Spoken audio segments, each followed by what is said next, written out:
At the Home Depot, we make it easy to turn your to-do list into a done list with our speedy delivery options. Need something in a hurry? We offer next day and even same day delivery on a wide variety of products.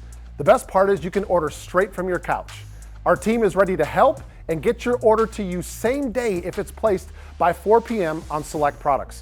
When shopping online, filter by delivery to see availability options. Delivery at the speed you need, only at the Home Depot.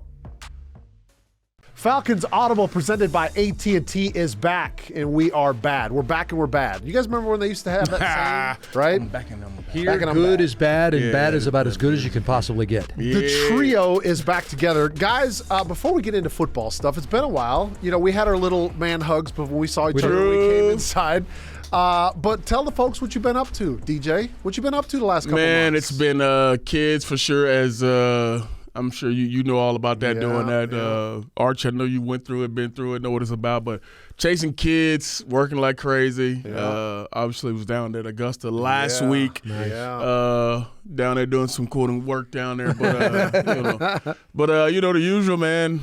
Kids in travel. My son's in travel ball. My daughter is running track right now, who's loving it. Doing really well as a freshman. One of the only freshmen running on the varsity. No doubt. No doubt about it. All my wife, for sure. But everybody doing good, man, so appreciate that. Love it. And it's not a bad thing when your job takes you to Augusta National. No doubt. I mean, no kidding. Most people out there in the general public would say, I need that kind of job. Yeah. Okay. Take it all day. Pretty. Was it as everything that we saw on television? Beautiful. I mean, it's more than what you see on TV. I Like, know. you have to be there to understand what it's all about and how great it is. And people first time people who go say, oh man, I can't have my phone out there. And it's amazing how you walk around out there and nobody really cares about their phone. And you see everybody like engaged, you're looking at stuff, you're talking to people, and you forget for those couple hours you're out there that, hey man, the world's still gonna be there when you leave this place. Isn't that bizarre, guys? Like we've come to this spot in the world now where like people are attached to their phone and they can't go longer than 30 seconds, 60 seconds without engaging somehow with their phone. But yet still in 2025, you can go to Augusta, Georgia, and this place called Augusta National Golf Club, and you can forget all about that, right? All the texts and emails and social media that you be swiping. Because I asked my wife that question because I've noticed on the PGA Tour, most of the tournaments, people have their phones now. Sure. But at Augusta National, there was nobody doing it. And so it's like Augusta does things how they want to do things. Yeah, I even looked up, my wife asked me, we were watching the event this weekend, and incredible. Well, by the way, congratulations to Roy McIlroy. What a up and down roller coaster ride that was. And to Justin Rose. Justin played great as well. 10 birdies on Sunday. You got to be kidding me. But my wife asked me about that, and she said, how many people are allowed on the grounds each day? Oh, wow, that's a great question. So they don't divulge that information. I searched like 4 or 5 websites. They said, oh, you can get your tickets here. They purposely don't divulge how many. And that's kind of how the secretive society that is Augusta National. But Shock's right. If you get a chance to go down there, I know we're going to talk some football in a second, take the advantage of it because it's better. Shock just described it perfectly. It's better than you can tell someone. Right. Yeah. There's not a blade of grass out of place, not a pine straw needle laying in the green. It's all we're supposed to be in the brand. It is incredible. It's like you go to the Grand Canyon, it's even grander than you thought when you look in the Grand Canyon. That's what Augusta National is, so it's cool. So that wasn't what you've been up to this offseason. What you've been up to? Speaking of Grand Canyon, went out and saw my son out in Arizona first part of the month. Been grinding on the book. He's got the binder, folks. Getting ready for the draft. You see the binder, you know it's real. It's draft that time. You know it's real when you see the binder from Arch. So been working on the draft and studying a lot of these guys on tape. We've got our series, or my series, out on because I want to be blamed if none of the information is correct. So blame me, but I've got my series out on the top guys in certain areas that we think we potentially can be drafting in. I think we had the linebackers and safeties released on AtlantaFalcons.com last week. Tomorrow, we're filming this on a Monday, so tomorrow would be Tuesday. They're going to drop the big guys. We're going to do some D tackles and offensive linemen in that one. coming of the corners at the end of the week, and then the following next week, just before the draft, we're going to drop the edge guys. So that's kind of the areas I looked at. Yeah. That might give you a precursor as to what we're going to talk a little bit about right here. I watched it. I love when Arch gets to my man Malachi Starks. Everybody else gets all these little things they talk about. He's got all the nuances of all these guys. He gets to my guy Malachi Starks. No introduction needed. Everybody knows about the Bulldog. So I love it. I love it. Give my boy some love on there. Yeah, got to. Iowa State giving UGA some love. Gotta love it. Well, it's a good segue. Let's get into what most people are pulling us up to listen to. Whoa. What? Just because you host this thing. We didn't get in, did we? Listen, you know what I'm saying? Right over. You know what I'm saying? I can gloss over myself when I want to. Nah, not when you got these two dudes over here. Your turn. No, what have you been doing? As you mentioned, I've been busy with kids. My oldest daughter is going to play softball at LSU, so we were at Baton Rouge last weekend, just kind of taking in the sights and stuff, getting ready for that. Still a year and a half away, but looking forward to that. Was on spring break vacation, went down to Jupiter, Florida, and relaxed last week. Nice. Been working, and that's about it. I've actually been missing football, to be quite honest with you, so I'm glad that we're back together. We back. And speaking of which, we're back together because over the next few weeks, we're going to be talking about the Atlanta Falcons and some draft stuff, if you will. Okay, so this week, we're going to talk a little bit more big picture, okay? Maybe position groups, areas, where the Falcons should be. Should they stay at 15? Should they drop back? Next week, we'll dive into the weeds a little bit more, and we'll start to get into guys' names. We'll start to get into actual personnel, people that we think Atlanta might be targeting. And then the week after the draft, we'll be back to kind of summarize everything, the new guys that are coming on for 2025 and how they will fit into this roster and hopefully help them to some W's come the 2025 fall season. Archie, does that sound like a plan? Will you charge people to look at your binary? Well, they can get a subscription to see what it They looks can't like. get a subscription. They can't get that? This is old school, right? I don't do anything on the computer. It's all writing stuff down. It's stupid. But people might actually pay for money because it's like vintage. I guarantee you people will look at that for sure. New age generation, though, you're probably not going to like it. You'll be like, wait, people actually wrote this much material with a pen and paper? Yes, it did happen. All right, guys, so let's talk about Falcons' biggest needs, all right? If anybody is a Falcons fan, watched things play out last year, maybe even the year before, and kind of have a good pulse on the team, they probably got an answer for this too. But, Shock, I'm going to start with you. What are the Falcons' biggest needs, biggest areas of improvement that are going to help them from what we saw on the field last year to what needs to change here in 2025? I think the narrative still is the same of what we've talked about over the last few years, and it's something that you're not going to get away from until it becomes a bigger impact on your team. And I think it comes down to being able to rush the passer. And I think that ultimately is one of the things that you have looked at over the past few years. I look back and it says 8 out of the last 13 seasons, the Falcons have finished in the bottom 5 of the league in sacks. And that tells you everything you need to know. So you start thinking about where are the biggest improvements that can happen for a team or a unit. I think it comes with the ability to be able to get after the quarterback. And we've seen over the years guys who, on the other side, who have not played their best football at the quarterback position have come in and played well against the Falcons because there's time to throw the football. Now, you can have all the talent on the back end you want, but if you got extra time to throw the football, guess what? These dudes are good enough to find ways to get guys open. They're going to find ways to scheme guys open, and guys going to be able to throw the rock all over the yard. So I think ultimately it comes down to be able to how do you create the pass rush? And I think we've seen over the past few years, we've tried to elevate those positions by bringing in guys that in the past have shown their ability to get to the quarterback. But I think now you look at, okay, how do we get younger? How do we find guys in this draft? How do we find guys who can get to the quarterback? So I think ultimately people think it's just pass rush on the outside. I think it has a lot to do with the interior as well. Yeah. No more Grady Jarrett. No more that leadership. No more that guy in the middle who everybody has seen around here for the last 10 seasons and what he's about. Who's going to be the guys on the interior now? Now, we went out and we drafted a couple guys last year on that defensive line and that interior defensive guys to see if they can be the guys who can step up and become the next maybe Grady Jarrett. But we'll see. So I think ultimately, it has to do with the guys on the edge. Yeah. But I still think about the interior just as important as the guys on the edge because pushing from the middle is exactly where each quarterback says, you know what, please don't have that guy. For so long we talked about Aaron Donald. You think about our guy Chris over in Kansas City. All those guys who push that middle of that pocket, that is a problem. Yeah. As much as we talk about on the edge. And as quarterbacks, for us, we always just think about a blitz. And a blitz comes off the edge. We always say we want to squeeze, we want to get everything from the middle. We can let the outside guy go.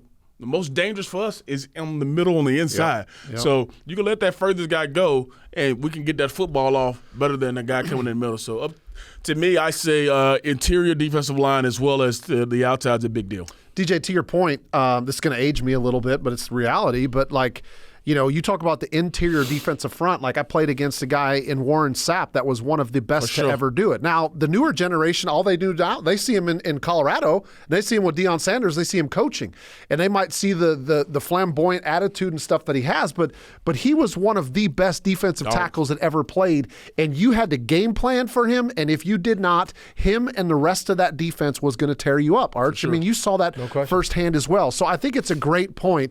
I would say pass rush has become to a point where it's desperation now. Like, it has to get better. Arch, we talked about throughout the course of last season that sometimes it's about sacks, but it's also about affecting the quarterback. And I think affecting the quarterback could be misconstrued because you can say, oh, well, we're getting guys in the backfield. But if you don't truly affect the quarterback, meaning he has to throw the football away, he has to scramble, or he is down on the ground. To DJ's point, they're too good now. The quarterbacks are too good now. The schemes offensively are too good now with the running backs coming out of the backfield. If you can't truly, and I mean truly affect the quarterback on defense, it's going to be hard to win in the National Football League. Absolutely. You guys are bang on. And I think that we talk about pass rush, and that's kind of where I think the layman fan and the fans will go to, okay, are we heating the quarterback up? Quarterbacks are under pressure every time they drop to throw. The ball's coming out somewhere in that 3-second range, somewhere in that neighborhood, 3.5 if you've got some time, but it's probably 2.5 to 3 seconds ball's coming out. So there's still pressure. There's hats and hands in the way. And I would couple with what you guys are saying is the reason this is not just a slam dunk, hey, take the best edge rusher that's on the board or take the best defensive tackle that's on the board, is because if you can't hug in coverage on the back end to maybe make the quarterback change the timing of what the quarterback does, if you can't, from a corner standpoint, take away some of those quick, easy throws, all the efforts in the world up front aren't going to get you home. And if you go back and you look at the first 8 or 9 weeks of the season last year, save a couple of weekends, the Patrick Mahomes and people like that are just killing you playing the keyboard underneath because there wasn't anything, there was no hug coverage. There's no way to take away those quick throws and make him hold the football. Yep. So I think that the more you can combine that back end with the front end is a big deal too. So that's why don't be surprised if when you look at the board, we start talking about position groups, that a corner might be the second-rated corner on the board is sitting there, that you might take the corner knowing that this is one of the deeper classes that we've seen recently from an edge rush standpoint that you can add to what you already have. Braylon Trice coming back off injury, Leonard Floyd in free agency. You got Arnold Ebiketie who's coming back after a pretty solid season last year that you might be able to find a guy in the second round, or if you trade back or trade back in the first round, whatever you do, that you might not be able to find a guy that's maybe 5th or 6th on the list, but still big-time player because there's a bunch of guys. So there's a lot of different ways to affect the quarterback, but you guys are dead on. That's the number one thing that the Falcons need to be able to do is try to affect the passer and try to take away some of the easy stuff that we kind of will take for granted, those quick, easy throws that keep you in those manageable third down situations. Sure. Because, we talk about pass rush, and what happens is if you don't affect the quarterback, and I'm not talking about a quarterback is dropping back and he's throwing a skinny post down the middle of the field and he's completing for 35 yards. I'm talking about if you can't affect the quarterback to where you get them off the field on third down, then everything starts to snowball. Your defense gets tired. The other offense gains momentum, confidence. They're getting closer to scoring range. They're putting points on the board. Now you're playing catch up, right? And so it's a snowball effect that if you can't slow down the opposing offense, because guys, there was a day when it was all about stopping the run on defense. That was number one goal. I bet you there's still a lot of defensive coordinators out there that still say that. Our first goal going into every game is we have to stop the run. Yeah. But the quarterbacks have become so good that they can They can scheme plays that feed off of the run game, and all of a sudden you get the dink out to a running back, a slot receiver, a tight end, and all of a sudden it's a pickup for 7 yards. It's a pickup for 8 yards, and your defense is constantly on the field. So yes, we've been harping about it because it is so important in the National Football League that you have to get after the quarterback. Rex, it's what we saw. Exactly what you're describing is what we saw in the Washington game and in the Carolina game. When it's on the line, you're going to go to the playoffs. If you win in Washington and beat Carolina at home, you're going to the playoffs with everything that happened with the quarterback and all that stuff before. Yep. And we couldn't get off the field. We couldn't get off the field in overtime against Washington and couldn't make that stop late in the game against Carolina because you put 38 on the board against Carolina and wasn't enough. You had Penix's heroics with Pitts at the end of the game in Washington. It all went for nothing because what you just said is you've got to be able to get off the field. And that is pass rush, that's ability to stop the run, but a lot of it has to do with being able to control what they're doing in the passing game. All right, so we talked about this a lot leading into the 2024 draft, and of course we talked about Braylon Trice getting hurt, so we never really got a chance to see him. Maybe he ends up coming back. Maybe it's Leonard Floyd. Maybe it's Morgan Fox. Maybe it's the scheme from Jeff Ulbrich that changes, right? Obviously, that's part of the reason why Jimmy Lake is no longer with this organization, because if you can't get the job, and I'm not going to just say on defense, it's anywhere, right? Yeah. If you're a position coach, if you're a coordinator on offense, if you're a special teams coordinator, if your unit is not getting the job done, unfortunately, you're going to be looking for a new job because this is a production-based business. So it's a theme that continues here in 2025. We talked a lot about pass rushing. I just want to ask you guys, what would be your second most important need for Atlanta as we go into this draft? Well, I think that Shock made a great reference to the interior of the defensive line, and you're losing one of the great leaders that this franchise, frankly, has ever seen in the history of their franchise. And that's not overstating it. I think you guys would agree with me on that. Yep. Grady Jarrett had the ability to motivate guys, had the ability to establish a work ethic from Monday to Saturday that translated in how he played on Sunday, and guys tried to mirror that. Maybe they may not have been able to reach his level, but they tried to do that. You just lost that leadership and stuff. So the D tackle position, I thought was a great point to go. So I'll go to where I was talking about prior in mixing the front and the back. Mm-hmm. Is I think you got to begin, if you're looking at edge and D tackle, and those are certainly warranted, and I'm sure there's music to the ears of the faithful out there. Corner is going to be a place you're going to be looking. Now, I love that you re-signed Mike Hughes. He's coming off an outstanding year, maybe his best year as a pro. Was able to stay healthy, stayed on the field, was an outstanding tackler on the perimeter. You got D. Alford re-signed. I know there was some good stuff and some bad stuff from D, but he's got a year of experience and expect him to be exponentially better because of that experience. And you signed some guys in free agency that could help out. So, namely Mike Ford, who comes in here. Mm-hmm. Mike's a guy that can transition from safety to corner, maybe even play some nickel, so there's some versatility there. So there's a couple of three, probably 5 or 6 really good corners that would probably be plug and play. Yeah. That you might look at. That's where I would probably go. DJ, any other position group come to your mind? Those are, I think Arch hit some big ones on the head, and obviously, I guess my question is, I think what fans would ask is, you just signed obviously Mike to that new deal. Mm-hmm. Does that take away from where you go with the corner because you brought him back, you brought D back, you still got other couple guys in the fold? Does that deter you as an Atlanta Falcons to go get another guy? What you're talking about is the corner. It doesn't, because of the specialty type that we're going. You tell me if you've got a guy, and there's a couple of guys, and I'm probably maybe I don't want to specifically name guys. We're going to do that next week for you, but there's the training now at the college level, and Rack, you do games every week. Mm-hmm. There are guys that are specifically training to play nickel. Mm-hmm. It's not like they're taking a corner and on third down they're rotating one of their corners inside. There's a dude that comes on the field, and he may be on the field for 80% of the snaps based on the way college is played, where you've got 4 and 5 receivers on the field anyway. That dude is trained to play man coverage in the slot, play zone coverage in the slot, and tackle in the box. You've got 4 or 5 of those guys in the draft that if you feel like that was a problem for you, and Hughes is still here, You draft that dude, he's a plug-and-play guy. That's what I'm kind of talking about when it comes to that. Cool. Yeah. No, I mean, I would agree with it too, DJ, because as we all know, the NFL is all about competition. For sure. Right? Yeah. And Dave, it reminds me of last year when we were almost sitting in this exact same spot. Last year, you were talking about Quinyon Mitchell over and over and over about how talented he was. And what happened? He gets drafted and he ends up winning a Super Bowl. Helps that defense in Philadelphia become one of the best in the league, because you can never have too many talented young corners. You can never have too many guys that may turn into another A.J. Terrell. Now, that's different. He's a first-round draft pick, but if they fall in love with, just like they did with Bijan Robinson, we didn't think they were going to be drafting a running back in the first round.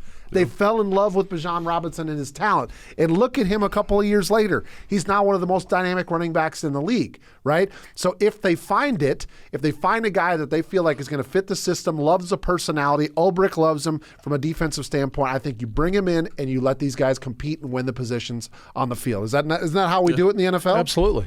Absolutely. All right, so let's talk a little bit more about the 15 pick. Obviously, that's going to be a really interesting slot for Atlanta because they don't have a whole lot of draft capital right now, guys. So I'm going to ask you this question. Do you stay at 15, or do you think Atlanta is a mover and shaker in the first down, either up or down? DJ, let's start with you. It's interesting, like you mentioned, because there is obviously a lot of different scenarios that could help you for this organization. Obviously, if you're looking for great value, you're looking for a guy who come in and help you right now, which I think there is guys who will be at that 15 spot that you can come in and say, all right, this guy can plug and play right now, and he can be of value to you right now. Or you say, you know what, we lost a few picks last year. The Matthew Judon didn't really work out the way you wanted to. You lose a third-round pick. Maybe here's an opportunity for you to move back a few spots and say, you know what, maybe there's a guy that we really like and we probably can get in the 20 somewhere. But in the same token, we can get the guy we want, and we can add a couple more picks to it.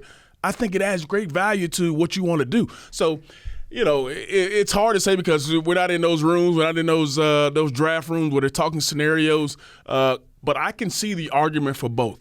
And for me, I would say 15 is a good spot for you to go get somebody that you really want at that spot, especially when it comes to if you're really dedicated to, like, everybody say, hey, they talk to nothing but defensive guys at the combine. If that's what you feel strongly about, you feel really good that this guy can come in here right now and say, you know what, he will absolutely help our defense from day one. You got to go get that guy. Let me ask you this, Shock, and you guys, let me ask both you guys. Okay, so here's the dynamic. You're in the war room, and this thing starts to go, okay?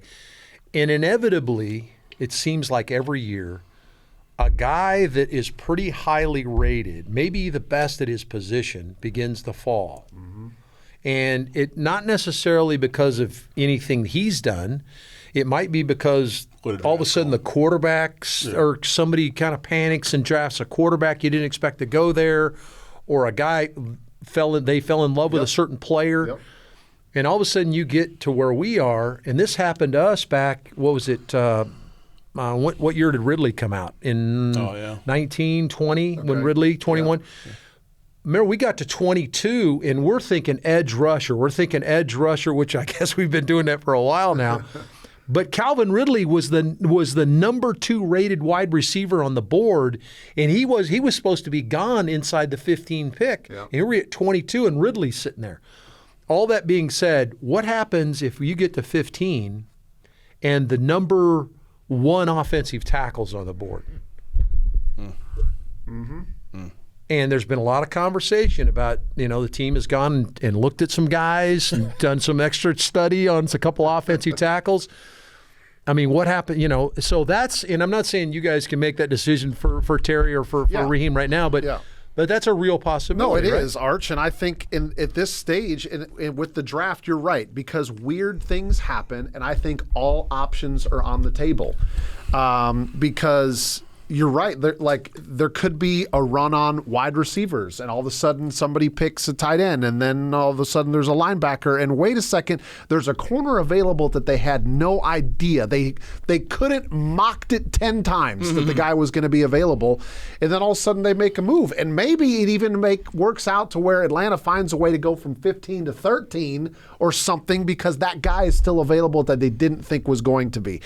And yes, to me, this shapes us up as a draft to trade back, right? To get more draft capital, to get more assets, right? To try to bring in more players to help this team grow. But it could end up being the exact opposite. You just never know how things are going to shake out when it comes to the day of the draft. So we're thinking trade up, trade down. It's just we're going to play this thing out, right? We're going to play this thing out. First round. Did we talk enough about pass rusher that this should be the pick? Or what position group? We're not going with players, fellas. What position group are we thinking first round, DJ? Man, we've seen over the years, like we talked about, anything can freaking happen on draft day. And Arch throws a wrench in the whole plan and tells you, you know what?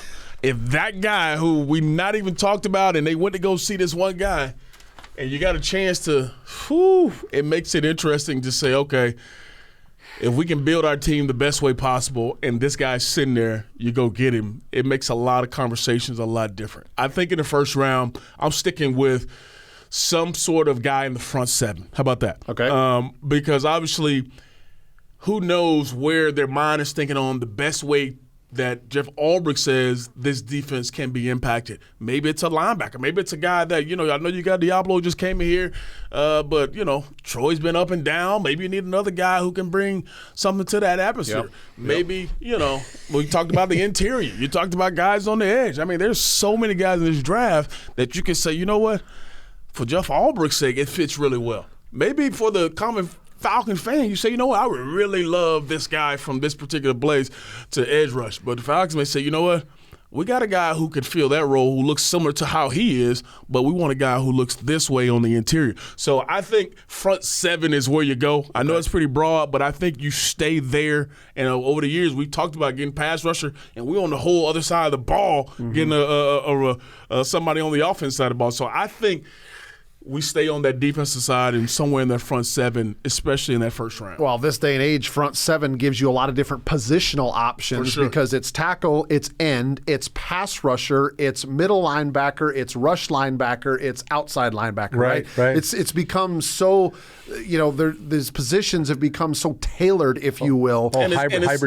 Yeah, they're like and hybrid it's how you want to use them. Yeah, exactly. That's what it comes down to. And how are they going to fit in your specific system? So, Arch, what do you think about position group first round? Yeah, everything I said about offensive tackle, don't hyperventilate at home. Don't hyperventilate at home. I will throw in one last little caveat to that, and I know the fans have been thinking this. I've been reading it on some of the chat rooms and that kind of stuff, is Michael Penix is a left-handed quarterback.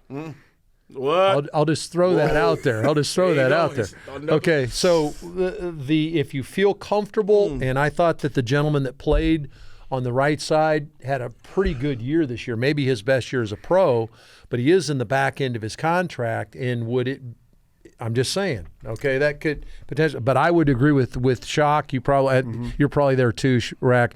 I think the conversation has been about how do we affect the run game as well, the pass game first, but the run game as well, because if you draft a defensive tackle or an edge guy or a linebacker, those guys are going to have an effect in the run game as well. So you're drafting a guy that's an asset that can affect the game in the front seven. I would think that would be what it is. I mean, I don't want to get into specific names, but I know there's some guys, man. I mean, there's a couple of just y'all don't know how bad he's itching right now. Abdul Carter, yes, he's a dude. Okay, he's a dude, not going to be there. Okay, Travis Hunter, love watching his tape. A dude, he's not going to be there. So now all of a sudden you start thinking, okay, who could potentially bunch back? And this is what we're talking about the way the draft falls. You were discussing run on receivers or whatever it is. Does that guy, fall to you? And is there a guy in your mind? And we're gonna whet you guys' we're gonna whet their appetites. We're gonna pick our guys next week. We're gonna pick a guy. Is there a guy for you on the board that is a can't miss dude in your mind that if he fell to Atlanta, and I'm not talking about Abdul Carter or Mason Graham, those guys are going to be gone. Okay, is there a guy that you think is being projected between 8 and and when the Falcons pick, if he's there, he's a no miss. You got to take Honestly, Arch, I hadn't gone into the weeds that far yet. Sorry, so my I bad. don't have. But that's a great tease because we're going to talk about it for next week. And I want to. This week is big picture. Next week we're going to start talking more individual players. I'm fine focused, man. There's one more discussion that I want to have with you two guys up here that I think is interesting to have. Now, my caveat here is this is not first round. Okay, this is just this draft. What happens at the quarterback position? Because there's been so much talk out there about Kirk Cousins, and is he going to be moved? Is he going to be moved to the draft? Is he going to be moved later? But last year, 1 year ago, the whole discussion was sign Kirk Cousins. They drafted Michael Penix. We don't ever want to have an issue at the quarterback position and in the foreseeable future. Well, the organization is hinting that they may be moving on from Kirk Cousins at some point. He might end up being the backup still, and that might be a great situation. But do they have to start thinking about something behind Michael Penix? I'm just throwing it out there because I got two quarterbacks with me. DJ? You have to always think that way. And we've seen in this league, we've seen this organization, if you don't have that guy, if your number one guy goes down, you're in trouble. So the conversation, I guarantee, has already been had. The conversation has already been talked about, okay, what if this guy, i.e. Kirk Cousins, is not here?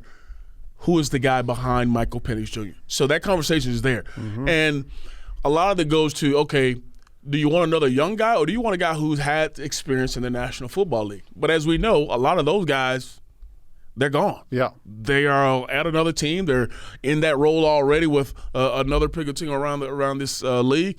And then you start asking yourself, okay, is there somebody in this draft that you feel comfortable enough that if this guy goes down, you feel good about it? And I think that's still up in the air. And right now, you're holding on to number 18 because of whatever, all the situations around it. Yep. But obviously, as we know, we go through training camp, things happen.